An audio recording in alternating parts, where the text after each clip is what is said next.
Okay, part two. The camera stop.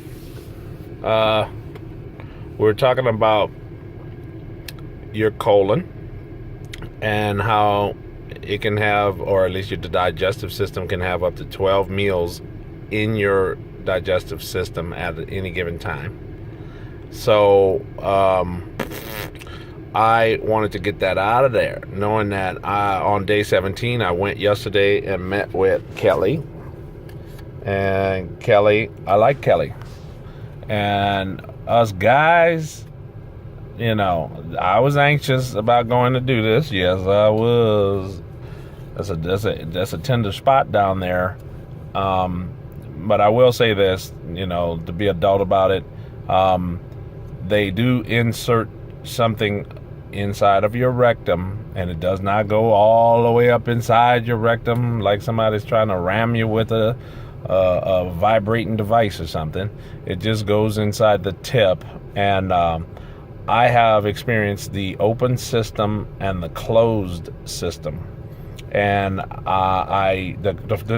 yesterday was the first time I ever did the closed system, and I gotta admit, if I'm gonna ever do this again, which I am, closed system. It was a trip. Yeah, my liver purged itself 3 times while I did that first process. I know that because I've let's just say I've done it.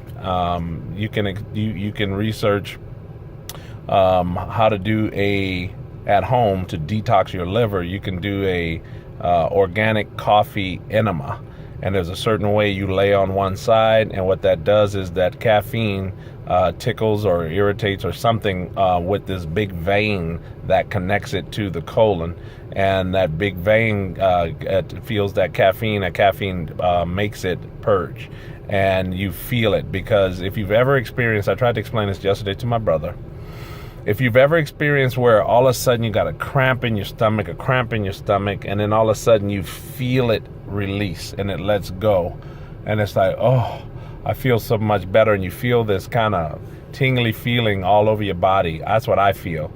Well, that's when my liver's purging, and I experienced that 3 times yesterday, and every time, once we turned the water to where the water now was coming out of me, because they fill your colon up with water. They don't blow you up like a balloon, but they slowly let water fill up in there, and what that does is it softens all that old caked up crusty stuff, and what was coming out of me was a lot of dark lumpy material.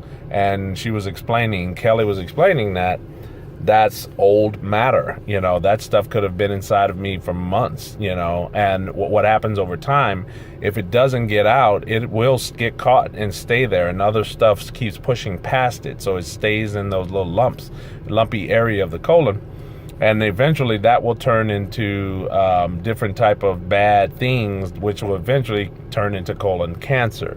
So that's what they mean, death starts in the colon. I can't remember the Cydia or Cydia or something with a C. I'll figure it out. Oh, that tank. The name of that tank is called sensory deprivation, not sleep deprivation. Okay, so back to the lecture at hand.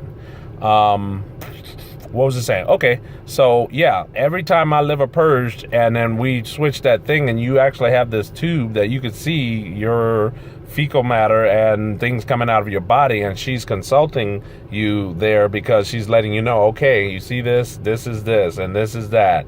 And we could see the bile. We could see the bile coming out every single time after I said, okay, yeah, my liver just purged. And sure enough, it was doing it. So I had some good news, which is I never felt that before, but there was this pulsating feeling right down by my rectum a couple times. And she goes, okay, that's good. That means that your colon is working the way it should be.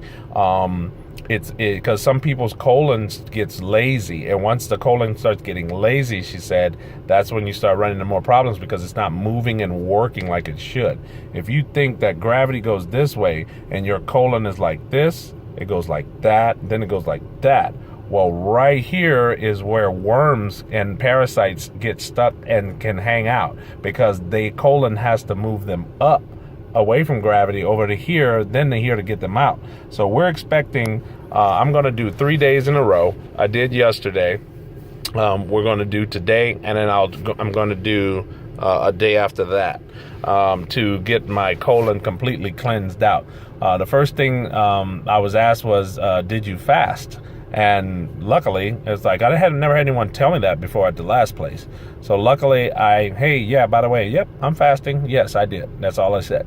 So I'm looking forward to knowing that I'm not putting anything in, but I'm getting a chance to get everything out. And from there, I was consulted by a naturopath about using, because they look at my tongue, and she was saying that could be, signs of like whatever, something about the heavy yeast. And it made sense because, I was going off on I told my brother I thought my thyroid might be all jacked up because I'm eating like an idiot. I just eat whatever the hell I want, knowing this shit is bad for me, and eating a lot of it, and, packing it in, and stomach getting all big, and, just not feeling good. So that's why I knew I wanted to fast. So, back to the colon area. Interesting enough, I'll just share this and we'll get going. Who watching this video has ever went out of town on a trip and didn't use the bathroom for like 3 or 4 days, right? So what she was explaining is that our colons are actually emotional. It's trippy. I was like, what? It made sense how she said it, but you ever notice how you will not use the bathroom when you go out of town for some reason, or go, anyway, and then the minute you pull up to your driveway at home, all of a sudden you have to use the bathroom? Or like, have you ever noticed that like your body knows when you're home, and so, oh gosh, I gotta get this water going. Oh shit, that's Mike. All right, y'all, gotta go.